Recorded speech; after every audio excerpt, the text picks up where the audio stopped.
Welcome to Beyond the Music, the podcast where we dive into the lives and stories of people who shape the world of music.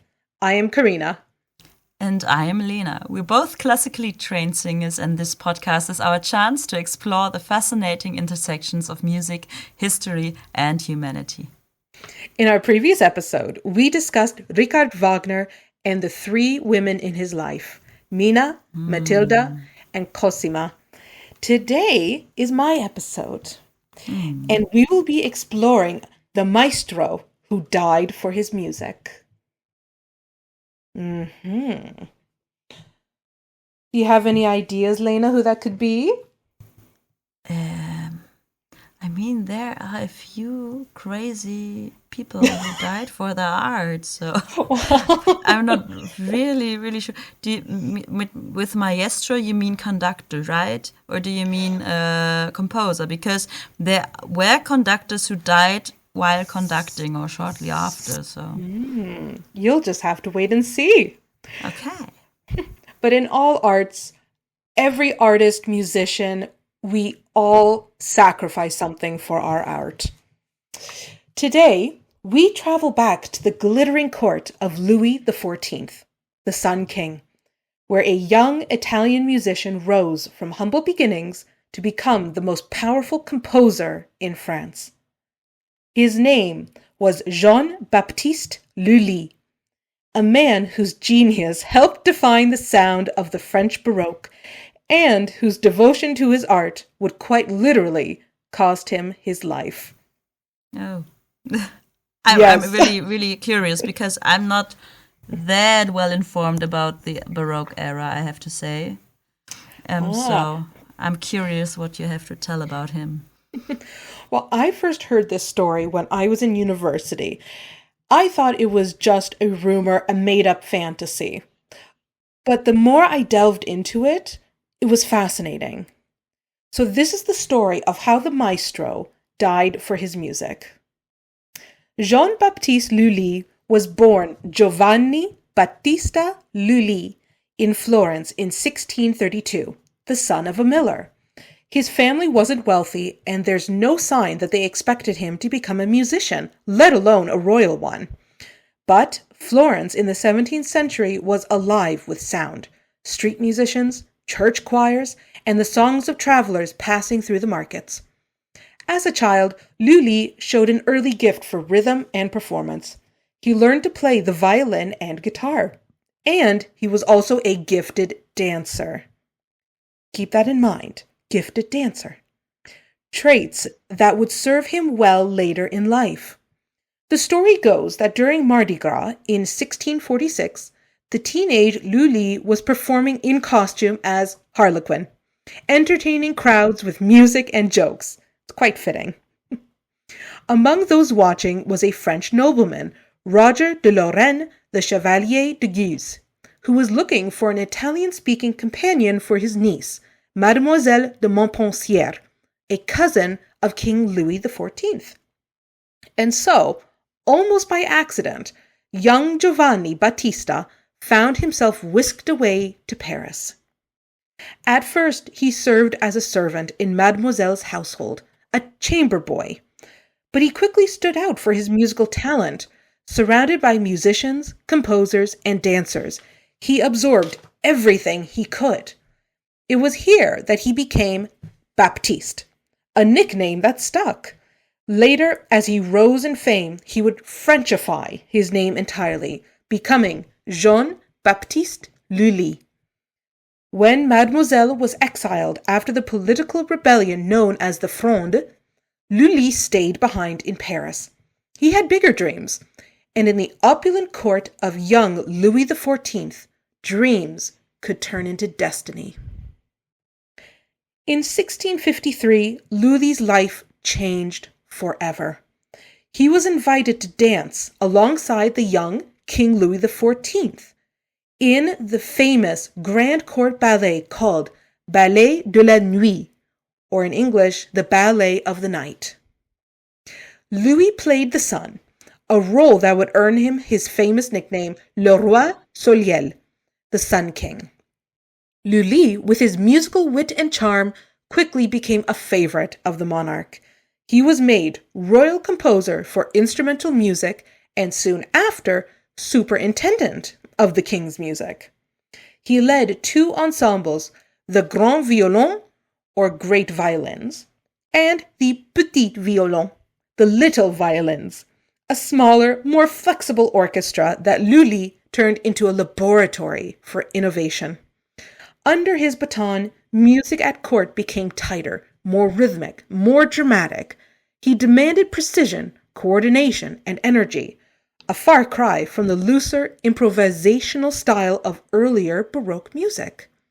Louis XIV adored it, and when the king adored something, the entire court followed. By 1661, Lully had been naturalized as a French citizen.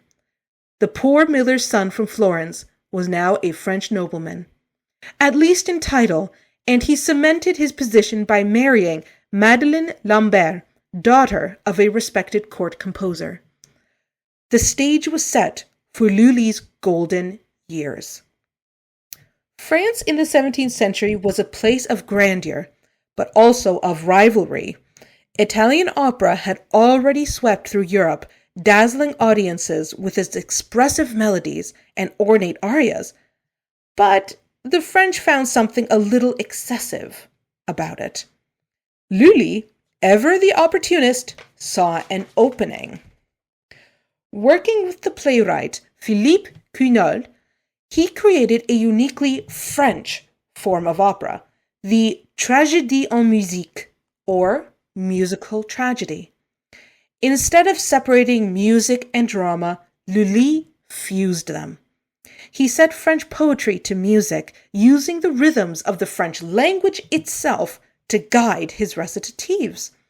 His works, such as Atis, Armide, and Alceste, became royal events. He even collaborated with the great playwright Molière on lavish theatrical spectacles called comédie ballet, a mix of music, dance, and drama that defined court entertainment for decades. In essence, Lully invented the sound of French opera, majestic, elegant, and unmistakably regal. But with his success came control. Lully obtained a royal monopoly on the production of opera in France, meaning no one else could stage one without his permission. Competitors quickly learned that to challenge him was to risk royal disfavor, because remember, Lully and Louis XIV were very close. For years, Lully was untouchable, but as the 1680s wore on, things began to change. Louis XIV was growing older, and after the death of his queen, Marie-Thérèse, his priorities shifted. Religious devotion came to dominate the royal court. Meanwhile, Lully's personal life, filled with gossip, affairs, and scandals, clashed with the new moral tone at Versailles. He was known for both his ambition and his indulgence. Rumors about his relationships with male musicians and servants circulated widely. By 1685, he was even accused of improper relations with a page boy named Brunet. Although he escaped punishment, the king's patience had worn thin. When Lully's opera Armide premiered in 1686, Louis XIV didn't even attend. For a man whose entire career had been built around royal favor, this was devastating. And then came the moment that would seal his fate. In January 1687, the king recovered from a dangerous illness. To celebrate, Lully organized a grand performance of his Te Deum, a sacred hymn of thanksgiving, at the church of the Feuillants in Paris. Lully conducted the orchestra not with a small baton as we do today, but with a long, heavy staff, which he used to pound the floor to keep time. It was a dangerous habit, and on this occasion it turned fatal. As he struck the floor in rhythm, Lully accidentally hit his own foot, Ow. piercing it badly. Ow. At first, it seemed minor, but infection soon set in. The wound turned gangrenous. Doctors urged him to have his toe amputated to stop the spread. Just a toe. He refused. Why? Some said it was vanity. He didn't want to lose the foot that had once made him a graceful dancer in the court ballets. Others believed it was his pride, an artist's refusal to admit weakness, or a fear that losing part of his body would end his career and dignity. But there was also a deeper layer. In 17th century France, amputation was a terrifying prospect. There were no anesthetics, no antibiotics, only crude surgery, with excruciating pain and uncertain results. Many who underwent it died anyway. Lully may have believed that he could beat the infection through willpower, prayer, and faith. He could not. Within weeks, the gangrene spread. It moved from his leg upward, poisoning his blood and eventually reaching his brain. All this from hitting his own foot with his baton. Jean-Baptiste Lully died on March 22nd, 1687, at the age of 54, a victim of both medical misfortune and his own stubbornness. Lully's death was dramatic, but his influence was even greater. He had built the foundation of French opera, established the modern orchestra, and inspired generations of composers across Europe. Even Bach and Handel would borrow the French overture form he invented. In the years after his death, all three of his sons continued his legacy as royal musicians, serving the very court their father had once dominated.